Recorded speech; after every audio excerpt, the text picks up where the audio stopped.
And this is like the 100% truth. Like the sellers now are sitting ducks. They're worried.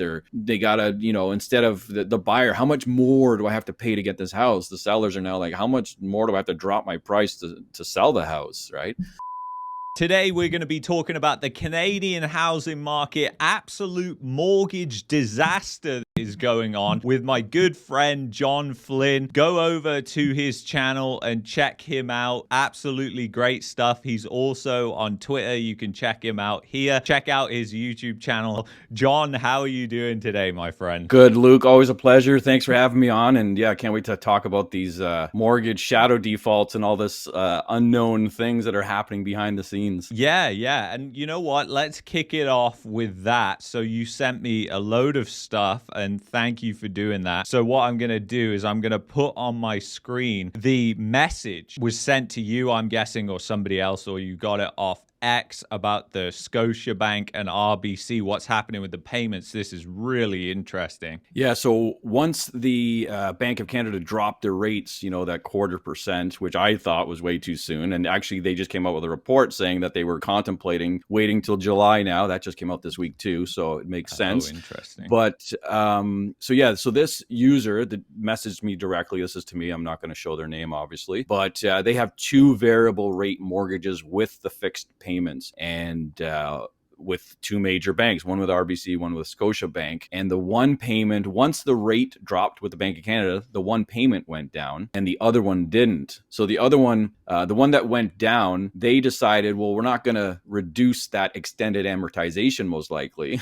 right? Which is crazy. Where the other one, I forget which was which, RBC and Scotiabank, but the other one said, no, your payment's not going to drop. So usually with a variable, your payment drops, or the rate drops, your payment drops. Well, they said, no, we're not going to drop your payment, which makes sense, right? It's a responsible thing to do because we need to start reducing that extended amortization. So these banks are playing different games here. One's reducing, trying to reduce amortizations, and the other one's not, which is just crazy. So it was really interesting to get this message. This user knows exactly what's going on and kind of how messed up it is behind the scenes. Yeah, that is kind of crazy. And, I think it might be because Scotiabank, I believe, is the only one, that increases the payment. He didn't put on here what his payments were with Scotiabank, but I'm guessing his payments went up massively, and then they cut rates 25 basis points, so he saw that in his payments, whereas the RBC one, that is absolutely crazy. So that guy could be underwater on that RBC mortgage completely, and they're just saying, no, we're not gonna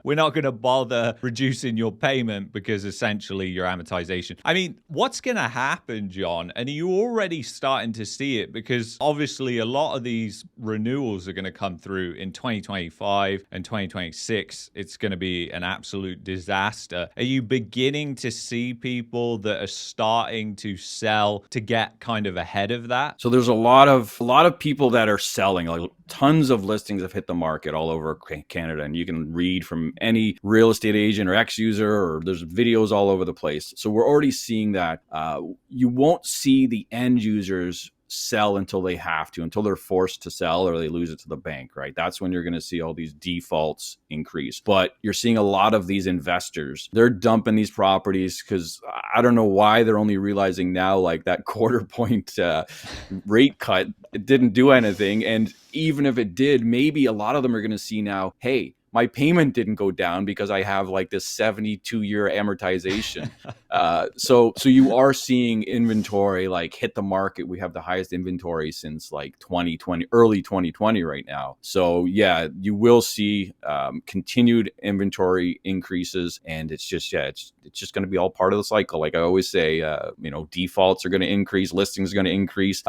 There's going to be a lot of stress out there in the system, and it's going to happen. I totally agree with you. And I'll just bring up the CBA numbers because you notice something about these numbers. I've talked about these numbers before, how if you go back to the 1990s, Globe and Mail was reporting defaults. I forget what it was without looking at it, but I think it was around 8 or 9%. And the CBA at that time wasn't even 1%. But you notice something even more interesting about these numbers, and it's only certain banks. So go ahead. Yeah. So when you look at who's included, right, in the CBA information or in the data that they release, you'll see there's 11 of the kind of major banks in Canada, and they're all listed there at the bottom in the blue highlights. These are the ones that are included. And of course, the CBA brags, or whoever it is, the government, but it's the CBA also brags because we have such a sound banking system in Canada, right? This is going to be our downfall, our sound banking system, by the way, because everyone relies on it like it's never going to break,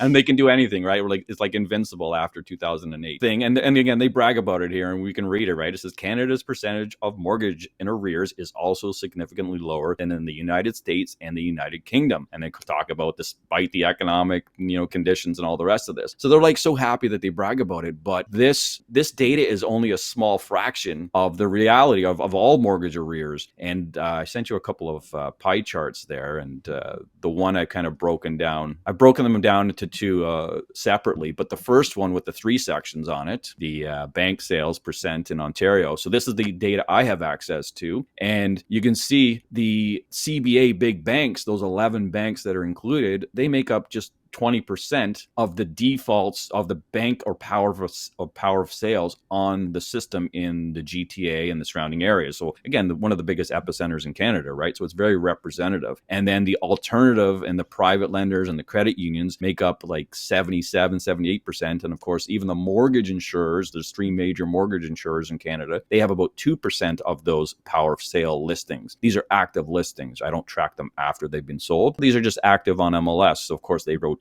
through. These aren't fixed numbers of listings. One thing I found really interesting, I don't know if you want to get into that now, and I'm not going to say the name. This video was powered by ExpressVPN, helping you protect your privacy with the world's fastest VPN and the VPN that I use. If you want to take advantage of my special offer, go to expressvpn.com/marketmania. Let's get back to it. But the next chart with the green slice of pie. So I've broken it down and I've taken this out of the blue section. This is actually part of the blue section of the other. It's one single mortgage investment corporation that has like 6% of all defaults. So this mortgage investment corporation is like where you can go and say, hey, I want to invest in something. Maybe I can invest in some private lending, but I don't want to lend myself, but I want to be part of this corporation and I'm going to see returns 9 or 10%. And they had the biggest number out of any single entity, whether it's a big bank or any other private thing. Like these guys make up 6% of all defaults. I kept seeing this name, right? And I'm not going to name their name. I don't want to be sued for libel or whatever, but it's like, it's not looking so good for this investment corporation. And these are, again, it's like a private style lending and with big returns promised to. And of course, we know when there's big returns promised and when things aren't going the way they should be going in the economy and people are losing their homes, well, I just don't see those returns being fulfilled for much longer. And I think we're going to see a headline soon with some of these investment corporations. We've already seen some, I think, last year too, or at some point, I think it was out west somewhere. It was more of a Ponzi one. This is not, I'm not saying this is a Ponzi, but it's not a tight-knit operation, kind of a little loosey-goosey on the returns there at this point, considering 9 to 10% these days for mortgages. I think a lot of them have not frozen redemptions, sorry. A lot of them have seen so many redemptions that they're not renewing people's mortgages as well, which is also leading to problems. It also says on that chart, that's just Ontario data, right? That chart? Correct. Yeah. So this is just Ontario and so it's the majority of Ontario. It's not every board. It's only what I have access to. So it's probably including Toronto and 20 something boards, but it's a major part of Canada that's included. Also, one other thing with that investment corporation, that's a single corporation there. This is not like a publicly traded company, from what I can tell. I looked into it. So you're not going to see, redemptions are frozen in the news, right? It's just going to be a story one day like that mortgage broker, right, from Ontario with the 630 or that mortgage broker and the realtor that defaulted on those 630 units and made off with all the money on their private jet or on their wherever. They have like bills from some place in Florida spending, $10,000 or $20,000 in booze while they're partying with this money, right? So And another thing, John, I'm looking back now at the CBA data. And if you were just to use this data as a very base, we know it's not accurate, but we can kind of say, well, the defaults by province, the percentage of arrears to total number of mortgages is probably somewhat accurate. I mean, the numbers aren't that large, so it's hard to say they're totally accurate. But if you look at Ontario, it's one of the lowest. So if you imagine what's going on in Ontario, which you've just pointed out with those pie charts, I mean, imagine what's going on in Saskatchewan, in Alberta, the boom town. We'll get onto that later, and British Columbia, and also Quebec and Atlantic Canada. I mean, things have got to be considerably worse in those provinces, right? Oh yeah. So it's hidden a lot in Ontario because of all those private lenders, and there's so many like mom and pop lenders too that are included in that other section of those charts. So it's like it is hidden, like Ontario's arrears and defaults. And again, this is only as of March, right? Because they're backwards looking because of course they don't know. And if we're in someone's June, defaulted. just Yeah. to let you know.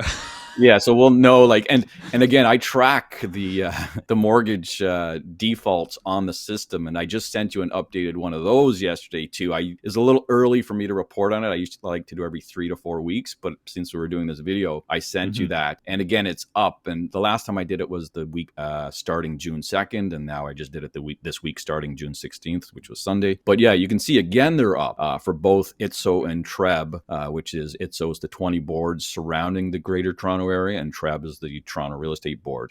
So you'll see like, yeah, I just did them, and again, they're up again. And it's like I look at the ownership, and there's so many like just private corporations and private lending out there. It's crazy. And I remember back after '08, I've sold homes to friends and clients that they still live in them from, bank sales. And it wasn't as common to see these corporations. Like, yeah, there was a few, but like private corporations were few and far between in the mortgage default business back then. So it's just whole other business that's just like grown in the last decade or so. And a lot of it was necessity because the banks wouldn't finance these properties. The appraisals wouldn't come in, or the people didn't have the income. They couldn't produce a fake letter for the bank or the fake income or whatever the case may be. So they'd go to these other alternative or private lenders, and they're paying hefty percentages or hefty interest rates on these things too. It's a lot worse, or we're a lot worse off. And it's just like everything. It's being hidden with extended amortizations, or it's private lending, and they just look at the numbers, that the traditional numbers, right? Extended AMs and private lending en masse is not traditional. These are new things that are in part of this cycle that weren't part of the last cycle. Yeah, totally. And I've just put on screen that amortization picture that you sent me. I saw that on X as well a while ago, with the amortization remaining 72 years and 6 months. And I think a lot of people misunderstand that as well, because they think that they're going to be able to kick the can down the road forever. But then when it comes to renewal, these people are completely screwed, right? Yeah. Oh yeah. So now look at this one, the one there with the 72 years that you put on. So this was as of December 31st, 2022, right? And look at the rate when it started in January 13th, 2022. And look at the rate then. So the rate even at 5.545 was way better than it is now. So just think of where these people are at this point. This was because it would be like 7, right? 7%. Yeah, plus 72 years. Like they must max out. There is a trigger. So there must be multiple triggers, right? The first trigger is like, oh, you hit your thing. Oh, but now we're going to extend it anyway. So don't worry about it. What are they going to let them go to? 200 years? Like if these people were at 72 years on December 31st, 2022 at 5.5%, where are they now? Like, I'd love to know. Like, send me some of these things. Like, take your name off it and send it to me, because it's unbelievable that we could be at this point, right? So I'd love to know where they're at, because they only did the first rate cut last month, or sorry, this month. It was this month, beginning of this month. Yeah. And then you had the other one too, right? Which was the other one. It's got like RC Housing Canada or whatever, Canada Housing, 95 years. Yeah, got it. The tweet. Yeah. This video was powered by ExpressVPN, helping you protect your privacy with the world's fastest VPN and the VPN that I use. If you want to take advantage of my special offer, go to expressvpn.com/marketmania. let's get back to it. 1,140 months remaining. I can't even do the math on that in my head, how many years that is. 95 years, I did it for you. So, like, can you imagine like buying a car or something and just like that thing with cars too was they had extended amortizations a lot, then everything got inflated, so people didn't really worry about them. But can you imagine getting a car? I'd like a 50-year term on this, or like a boats. I think they do 25 years, but like, this is just insane. Like, and again, look at when the date was of the statement. So the statement date was 2022. in June. No, it was June. Up further, their current value, current variable interest rate 5.6%, which would be higher now, and it was June 20th, 2023. And of course, where are they now when they were, and this is, I think this is a HELOC maybe, I don't know, but it's still a fixed payment type product, right? So it's balance there is over 1.2 million, which is just unbelievable. Like the original term was 1.4 million. The original amortization was 360 months. I'm guessing that's going to be 30 years. And just off the top of my head, but that is crazy. And it's maturing, it says, in 2027. So I'm guessing that's when they would have to renew. I mean, I guess there's people like this being hit all over the place, but the majority are coming up next year and 2026. And it's like, how on earth are they going to deal with this? I mean, even if the Bank of Canada comes down to like 4.5% and then holds there, I mean, how on earth are people going to even deal with 3.5? Like, I don't even think it's likely going to get down there unless something majorly bad happens. So nobody's actually talked about this and shown the hard numbers on paper, because I would like to see them. So what happens, first of all, when, say, I have a mortgage that comes up for renewal next year, 2025, and I'm at, a 90 or 70-year amortization. So the bank just can't renew, but now the government has actually made new rules, or trying to, I don't know if they've actually passed it yet, where the banks can work and they don't have to qualify. And it's this convoluted scheme so these people don't lose their homes again, kicking the can down the road again. So now, are these people going to have to get qualified for these mortgages? Are the extended amortizations, what happens to those? Does that become a dollar figure and get added back onto the mortgage? It's just a lose-lose situation for all these mortgage holders and homeowners that are, again, they couldn't afford the payments if they did go up, but at some point they're going to have to pay the piper, and that's going to be at renewal time. So yes, of course, you've read all the news articles and the experts saying that we have a renewal cliff of mortgages coming, and they're starting into this year, into next year. Next year is going to be really interesting, because that's when they dropped the rates down. When COVID came, they dropped them down to nothing. People are getting 1% mortgages. So second half of 2025 is when we're really going to see some fireworks when it comes to defaults and just people walking away. It'll be like Calgary, right? The jingle mail. I think we've talked about this before. And what's the point? Of like, it's just, there's no easy way out, but they're trying to avoid it, and they're coming up with all these schemes, whether it's the government or the financial overseer or whatever they're called, right? They're coming up with all these schemes and plans, and they're literally schemes. Financial engineering, yeah.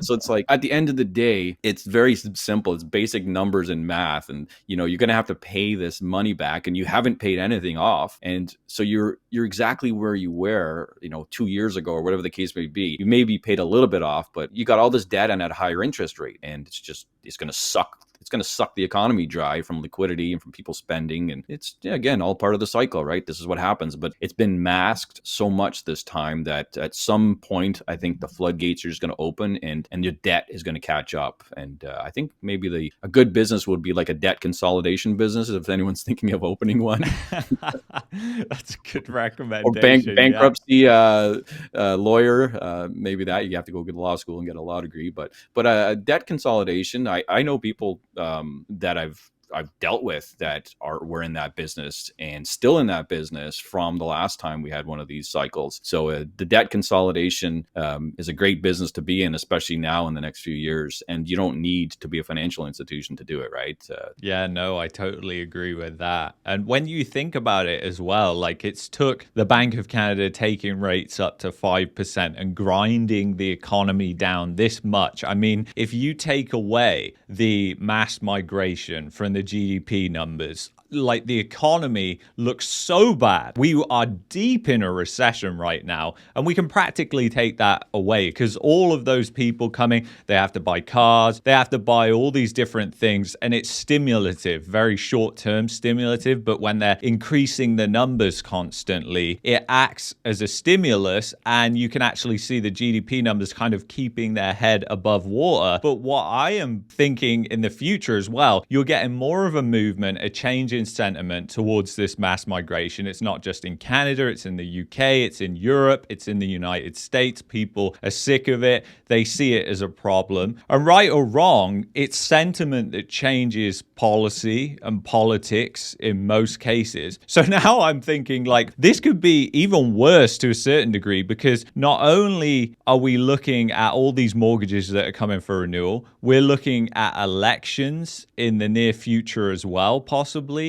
in Canada. You might be looking at a way lower amount of immigration. I mean, I saw this morning actually that study permits have dropped through the floor again. Like, they are way, way low. It was something like 4,000 for the last month or quarter or something like that, one of the lowest since 2020. During the height of the pandemic. And a lot of the immigration is non-permanent residents, as we know. So it's people going on study permits. And this has been a big thing as well. A lot of realtors always talk about the demand side and they're focused on immigration. But do you kind of see a problem now arising with the demand side? Because I've always said, like, it's supply and demand in the housing market. Always has been, always will be. And you can't just focus on supply. You can't just focus on demand. You have to look on both sides. But demand has absolutely plummeted, and we've just hit 41 million people. So, John, take the floor.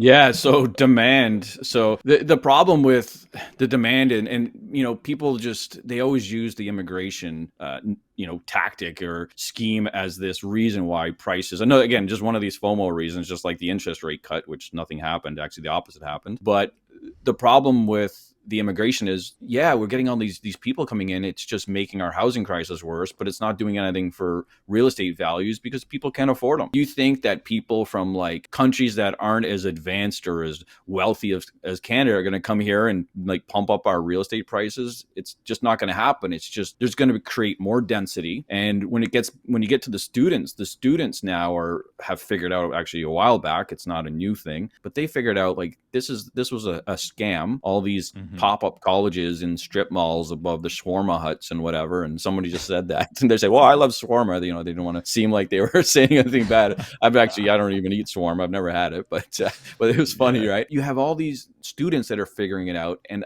just in the last 2 to 3 weeks, I've talked to two people just directly in my city. One was a realtor that he's kiboshing his student rental. He bought this place last year. He's going to lose money on it. He's selling it. He wants me to help. He's a realtor and he wants me to help list it here in the Falls because he's from Toronto. He's had issues with the students. He's had issues with filling it. And another one on my own street, they had, all these students lined up with, shopping bags when they first bought the house a year or so ago. And now they have to split the house into 2 units, legally do it because they need to rent the floor separately because the students aren't filling it. And I've seen like there's not as many students walking around. And in Niagara Falls, we had a big Indian student population because it was a big target. The demographic we have here bought them and attracted them into the Falls, and they had the connections to bring them. But yeah, so you're seeing this kind of exodus of students. And as you said, most of the population growth was non-permanent. So now we're having, it's just like the Airbnb issue.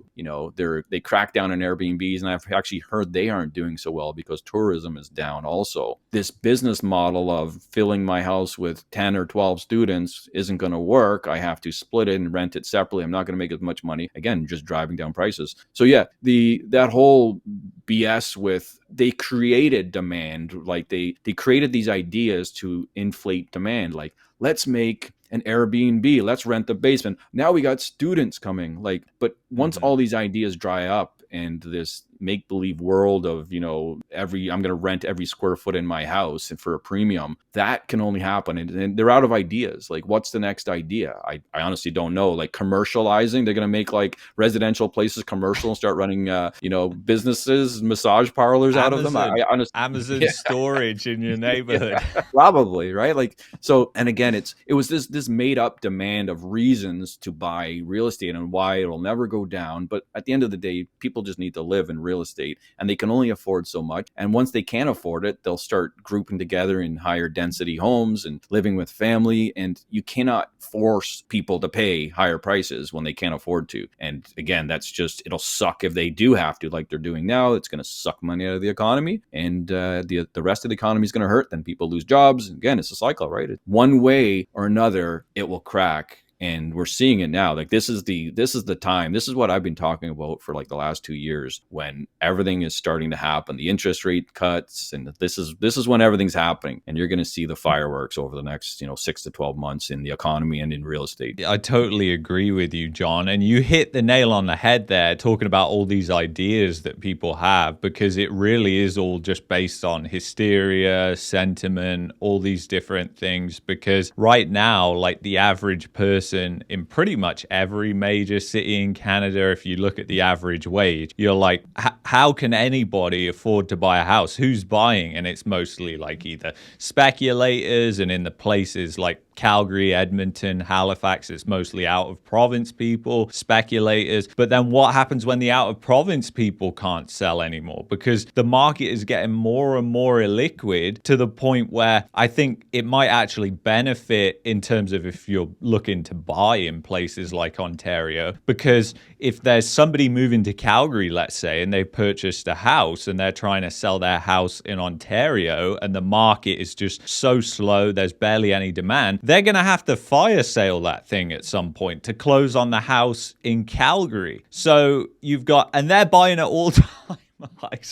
In Calgary, it just sounds so stupid when you say it. They've seen the bubbles in Ontario. They've seen what's happened there. They've seen the values come down. And they're now thinking, it's not going to happen in Edmonton. It's not going to happen in Calgary. It's not going to happen in New Brunswick. It's not going to happen in Nova Scotia. It's happening in Ontario already.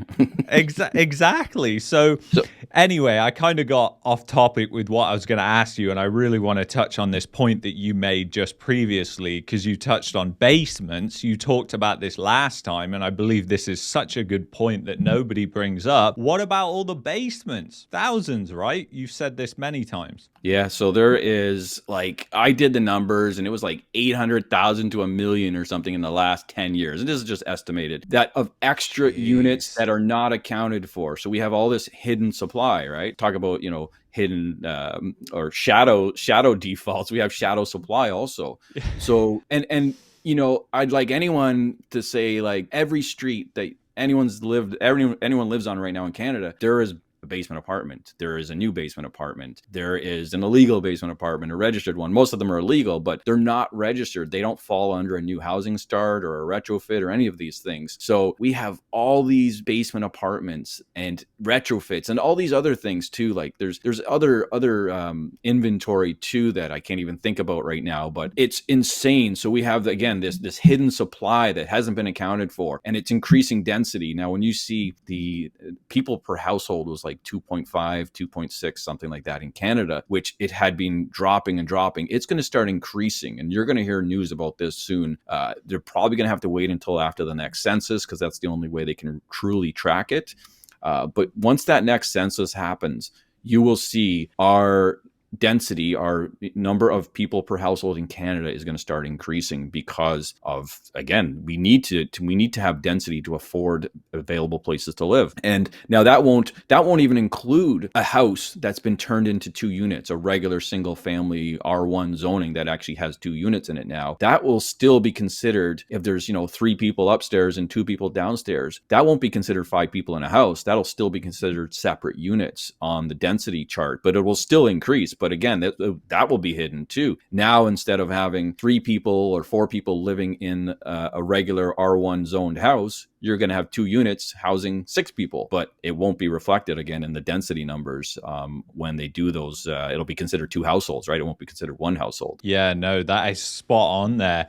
And I think as well, I'm not trying to be mean or anything like that, but they are going to have to bring out that census in Chinese and Punjabi in order to get a more accurate view on what's going on, because a lot of the international students that are here, they don't speak good enough English that they would be even to understand what's coming in. And I'm not even sure how that works. I'm pretty sure even in a rental property, right, the census will go to the renters, like it doesn't go to the landlord or whatever. Yeah, it's just whoever's living in that household, it goes there. So, and that's the thing, are they going to send 2 census forms to the house down the street with an illegal basement apartment? Probably not, Yeah, right?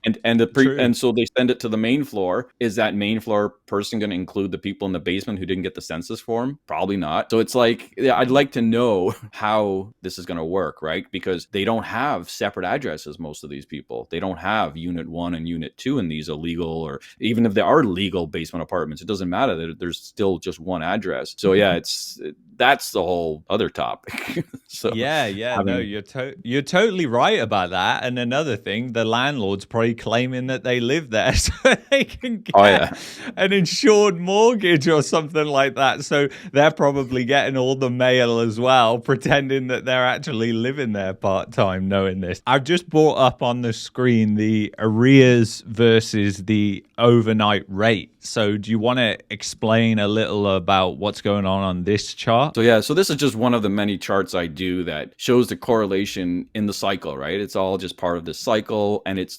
closely tied. I believe the overnight rate or the central bank rates are kind of what drives everything, right? That's what stimulates the economy. That's what holds the economy back or restricts the economy. This is the mortgage arrears, going back to 1995, I think, because of the arrears only go back to 1995, that data. So I went back with the Bank of Canada rate, and you can see they're inversely correlated. When the Bank of Canada rate drops, as we just did now, the mortgage arrears start to rise, and we're already seeing that. I'm not talking at the exact moment, but within months or within 6 months of it happening. So you can see, look at their 2010, so just before when the great financial crisis, in the gray there, the Bank of Canada started cutting the rates because we were in trouble. So of course, what happens? Mortgage arrears start to rise. When the interest rate goes down, they start to, it's an inverse correlation. Now, what are we seeing? Now we're seeing we saw a big separation and we saw a big divergence, which is expected. And we're seeing the interest rate just got its first cut. It's actually, I don't think it's shown on this chart, but of course, mortgage arrears has already started to move up from their all-time lows, which again, we know that those all-time lows are not reflective of the actual number of arrears, but still what they're tracking. And we're going to see those mortgage arrears, and they're going to come up, and it's going to cross over, and the interest rate's going to keep going down, and those mortgage arrears are going to keep going up. So this is all part of, and I've done overlays with house prices. So if I could add house prices in here, house prices would also be declining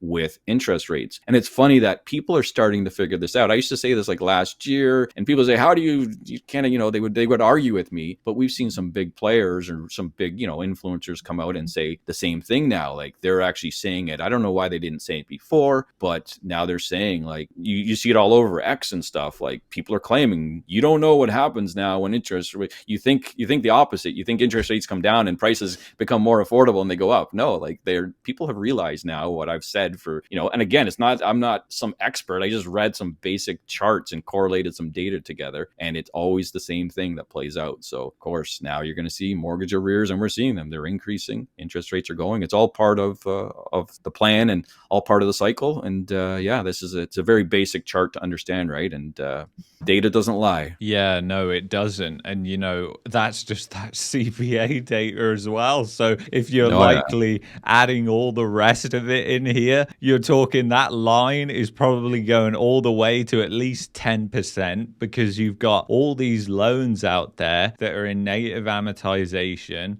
And if And if people can't, like if their loan balance is increasing, I mean, there's two sides to this coin. Obviously, there's the people that don't understand what's going on and they don't understand how it's working, that their loan balance is actually increasing. So that's one. They're probably not so much bothered. But then there's people who can't actually afford to put more money towards that payment, because even though that payment has stayed fixed, I mean, if you look at the US with all these people with 30-year fixed rate mortgages, that's not their only cost of ownership, right? There's maintenance, there's property taxes, there's home insurance, there's all these different things that you have to put into the house if you own it. And property taxes have skyrocketed in places like Calgary and Edmonton. I'm not sure what they've done in Niagara region, but I'd imagine it's the same. So how are people adjusting, or if you've heard of people, how are they adjusting to the cost of ownership skyrocketing? From what I've seen, they've cut back a lot on all these extras in life, right?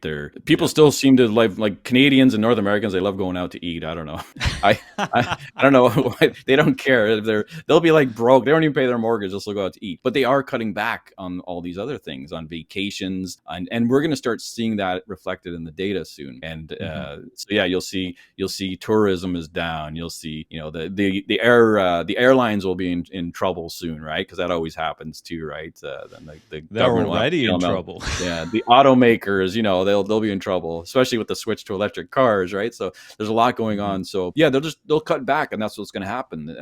Of course, food and shelter is the most important thing in people's lives. So they're going to accommodate that, but they'll cut back on everything else, which will just lead to the demise of the general economy overall. And we'll be back to the same situation we were after 2008 in 2010 or so. And there'll be, peak mortgage defaults. And so eventually, though, they won't be able to pay their mortgage once that renewal comes up. And then we'll see, those increased defaults and increased arrears. And it's just going to be, it'll be great buying opportunities for the people that have been responsible and have waited it out. Even now, like I sell houses now, obviously, to buyers, and they know what they're getting into. And I look at the payments, and I'm like, how do they afford them? But they're above average income earners and whatnot. But at least when they come up for renewal, it's going to be the opposite of what's happening now, right? So I don't feel as bad. They know what they're getting into. There's no fake promises made to them or FOMO, and I actually tell them the opposite. I say, hey, you better be prepared that price may not move and might go down, or probably will go down in my estimation. But at least when they renew in 3 to 5 years, depending on the product that they took, their payment will most likely be lower and more manageable, which is, I can sleep at night knowing that. But it's the ones that got those deals on the price, and now they're paying the bigger payment. So yeah, it's just going to suck the money out of the overall economy, and I'm seeing it already. I used to be invited, or maybe they don't like me anymore. Maybe they watch my videos, but you don't see as many parties and as many activities and people splurging. Like people are, can't afford certain things. I'm in certain clubs, and you hear about these people that haven't paid their dues and whatever. So yeah, it's behind the scenes, there's things happening, and people aren't showing up with brand new cars like they used to. Everyone, you see these people getting a brand new car. Like I don't see this anymore. Like people are driving their cars, they're keeping them there. So it's changing, and we're seeing that in the GDP numbers too, right? Especially the GDP per capita. Yes, yeah, and that is something that has wildly gone down just because the mass migration, essentially, that really affects those two numbers, because obviously if you're bringing in lots of people, there's not that additional output to compensate. Like the value per person is going down as well. And that number is probably the best gauge we have of like household wealth, if you like. But I don't even like that number, because when you look at how skewed it is across Canada with like the top 5%, top 10% owning most of the wealth. I mean, a great example of this actually is Calgary, where the average household wage is $140,000. And people would say that is a lot. But if you look at the median wage, it's only $80,000 for a household. Wow.